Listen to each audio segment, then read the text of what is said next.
against the cage.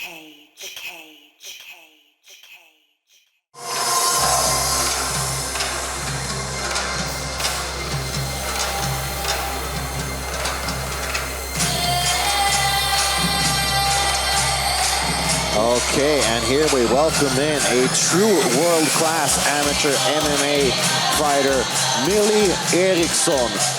She has previously been part of Västerås fight team, a team that is very well represented here in the cage.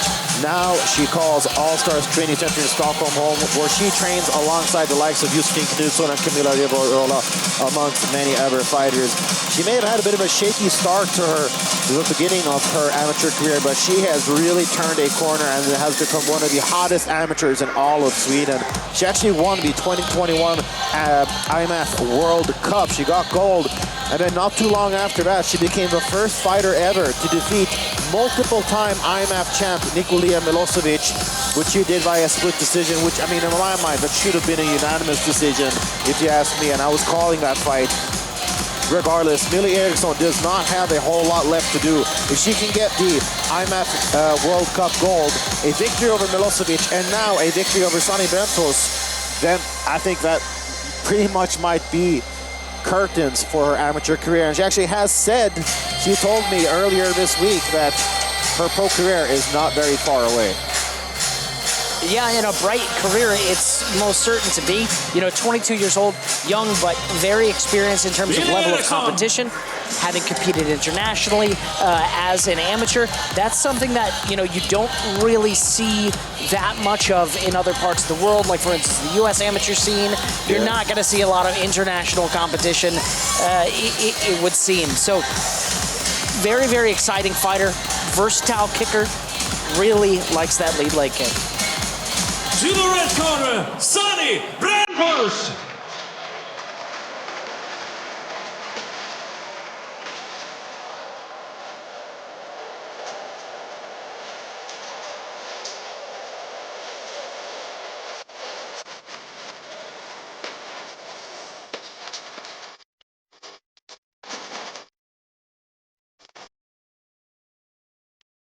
Now we have, making the walk to the cage, Sani Brännfors, 18 years old, fighting out of Oulu, Finland. Very young, but still Finland's de facto top amateur prospect at women's bantamweight, and let's be real, likely in any class.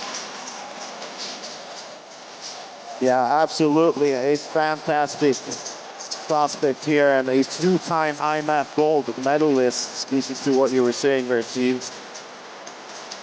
She's faced other experienced amateurs before as well, so I mean, this is not something that's going to be new to her, and she's got a wealth of experience herself. 8-0 as an amateur now. She moves well, utilizes good head movement. This is a very, very exciting matchup. Oh, definitely. I've had the pleasure of calling most of her fights in the World Championships earlier this year, and I thought she just looked sensational. I mean, just ice cold, calm, collected. I mean, it looked like she was standing in line with DMV, not getting ready to fight. And that kind of calmness and composure is something you don't usually see amongst the amateurs.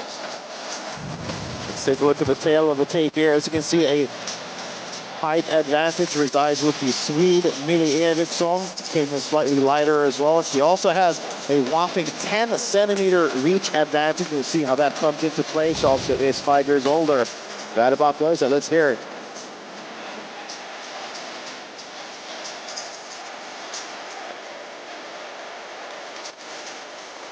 In the blue corner, fighting with an amateur record of 5 wins and 6 losses, fighting of Västerås, Sweden, Millie Eriksson!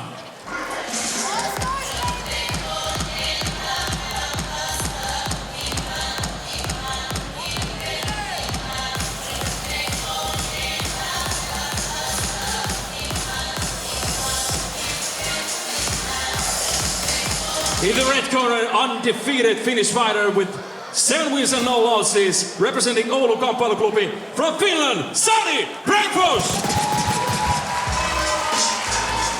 All right, both of our fighters are now here in the cage, and this is one exciting matchup. I guess I don't have to tell you, Sebastian, as you've called these fights before for, Millie Eriksson, and I believe you also said Sani Brännfors, is that correct?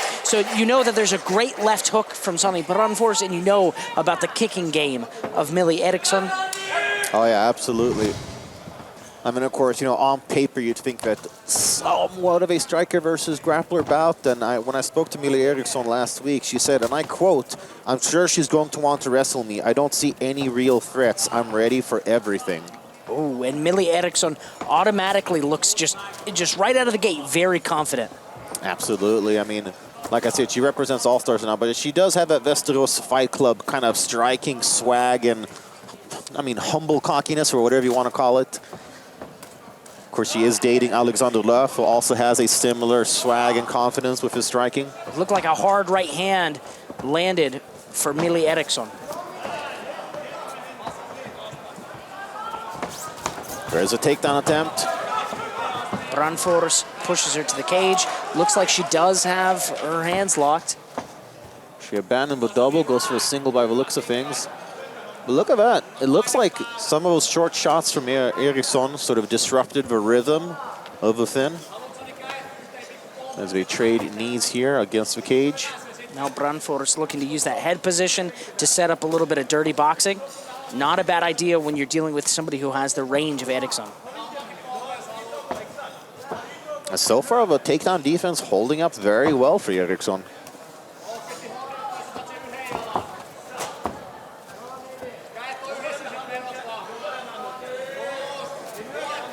Now she's got that leg locked up. Let's see if she's able to make use of... Oh, and she gets sat down by Eriksson briefly. Or close enough. Yeah, about as close to a sit-down as you can get. Brutal knee there from Brännfors, though. And while Eriksson probably would prefer striking a little bit, and if you, again, on paper, you might style her as a bit more of a striker, but when she defeated Nikolina Milosevic, a lot of times it was the takedowns that was the key to victory there. So she is a much more well-rounded fighter than some might give her credit for. I think she's going to have a little, you know, just as I said earlier, she's going to have a little bit of trouble dealing with, you know, trying to take down the shorter fighter, specifically one that has, you know, a stout frame, good base, and that kind of counter-grappling ability that Brännfors seems to exhibit. Absolutely. I mean, Brännfors, she has like the almost a body tailor-made for a wrestling-based fighter. So far, though, Eriksson giving her everything she can handle up against the cage here. Yeah, which is good. You know, it establishes, hey, you need to respect my capabilities as a grappler as well. And then as soon as round 2 begins, oh yeah, I'm also phenomenal at striking. Here's, you know, some wicked fast hands and a couple of clean straight punches, which we all know Millie Eriksson can deliver. Absolutely. I mean, she's a great clinch striker. Her knees in the clinch, as you can see, I mean, the speed with which she's fired off some of those knees truly is something to behold. And I can guarantee you, they're not just fast knees that are there for show. They're powerful knees, too. Yeah, I would not want to be kneed by Millie Eriksson. Hey, I don't think you need that, Steve. I most certainly do not. I mean, there's a dough joke to be made in there as well. I'm not going to do it, but that's where my head goes. Here's some of those clinch exchanges. We have both Safi Hosseini and Alexander Löf in the corner of Millie Eriksson. Alexander Löf's movement actually looks surprisingly like just incredible, even when he's just mimicking something for his fighter. Oh, he's about as sharp a striker as you can get. I mean, his striking is as sharp as a Michael Myers murder weapon. And both these fighters look ready to go. There's that little smirk from Sani Brännfors that I saw several times en route towards the IMAF World Championship gold medal that she won. And let's see, you know, Brännfors, she does move well, and she utilizes that head movement quite well. So let's see if she's able to put a little bit more of that on display here. She now knows, hey, maybe trying to grapple isn't going to be what I thought it was going to be for me.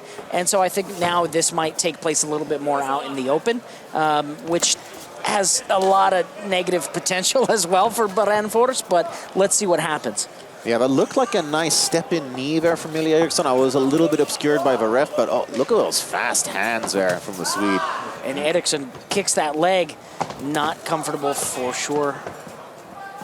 Brännfors, she can make adjustments though, because her first 2 wins in the World Championships, they were both secured in less than 2 minutes. 1 TKO and 1 submission. And then in the final, she did go the distance. So she can mix things up. She can make adjustments mid-fight.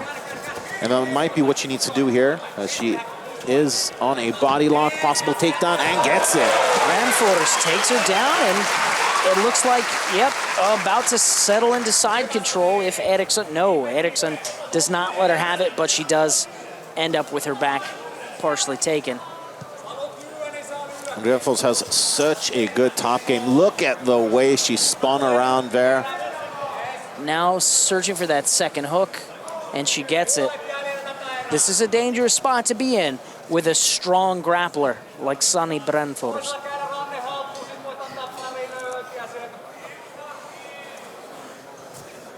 Let's see if Eriksson tries to simply stay defensively sound for the remaining minute or tries to actually create some counter offense. It almost looked like she was going to try and turn into Brännfors there. Like you could see that she was trying to plant her shoulder on the canvas and try and turn in, but couldn't quite get it. Nice, almost BJ Penn style heels to the body there from within.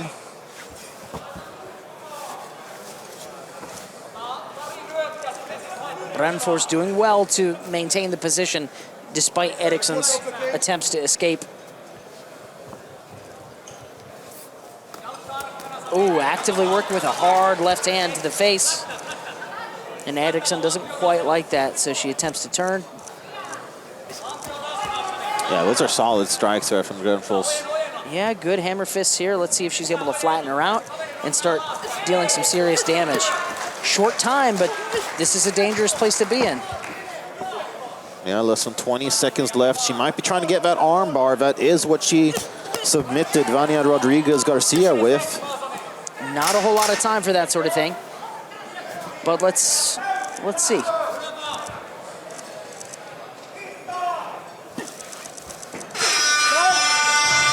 Was definitely looking to set up that arm bar. Unfortunately, not enough time in these 3-minute rounds to be able to do that, but that was an impressive show. It got Sani Brännfors back in the game, and despite a good first round for Millie Eriksson, I think that this is excellent for reestablishing confidence in Sani Brännfors' grappling. Oh, absolutely. I mean, it was exactly what she needed, right? She, had some issues first, but I think it was, just she realized she wasn't going to get the takedown off of a double leg or against the cage, so she opted to go for it out in the open with a body lock takedown.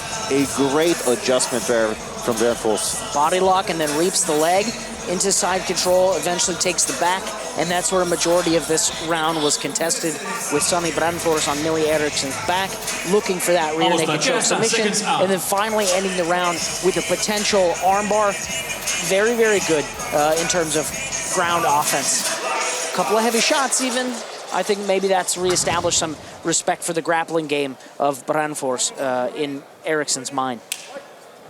Yeah, I would have to agree there, Steve. Quick shot there from the Swede as we start things off here again. And, all things considered, it probably is 1-1. So it is all up for grabs here in the third. This is for all the marbles. I would agree with that assessment. Yeah, and this is going to be interesting to see. Is Eriksson able to avoid the takedown here out in the open? Oh, and get one of her own, perhaps? Not quite. Again, a testament to the fantastic clinch work from Eriksson. Ooh, that was brutal. Yeah, that was, again, great clinch fighting. And also, not just knees, but the trips as well, which he's shown. And the level of explosiveness on that knee was phenomenal. That's not a place, I say this every time, not a place you want to find yourself in. Yep. So we separate once again with just over 2 minutes left to go in the third and final round. There's that lead high kick from Eriksson. Eriksson really likes that lead high kick, but that can set you up to be taken down. So that's something that she might want to be mindful of, because these short rounds, one takedown, without a whole lot of time to get back up to your feet could be all it takes. And it looks like Brännfors has that same idea in mind. One takedown is really all she needs to potentially solidify this round. If she's able to just keep her there, that would be very likely a victory for Brännfors, excuse me. Yeah, she's got a solid dominant position here up against the cage. But I mean, again, in the first round, she did have issues with planting her opponent on the canvas up against the cage. Yeah, this might not be the place for her takedown-wise to be hanging out. But she looks to get that single leg, and maybe she's able to sit her down. Let's see. She's got to be mindful of a guillotine, too, though. Eriksson does have a very nice guillotine. And I mean, you know, 1 minute. from that single leg, I think there could have been a good argument for a high crouch takedown. Oh, she tries to... Okay. And then Eriksson goes for a guillotine.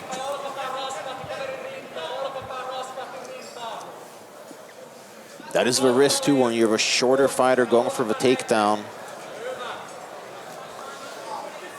Very difficult to determine, though, how this will be scored. Because this is technically top control for Brännfors. If she's able to even make marginal use of this, this is, you know, effective grappling.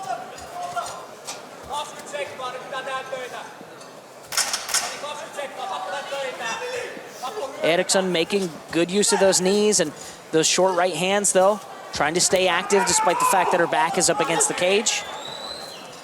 And Brännfors returning fire. Beautiful game of knees in the clinch. There you have it. The end of that round and the end of the fight.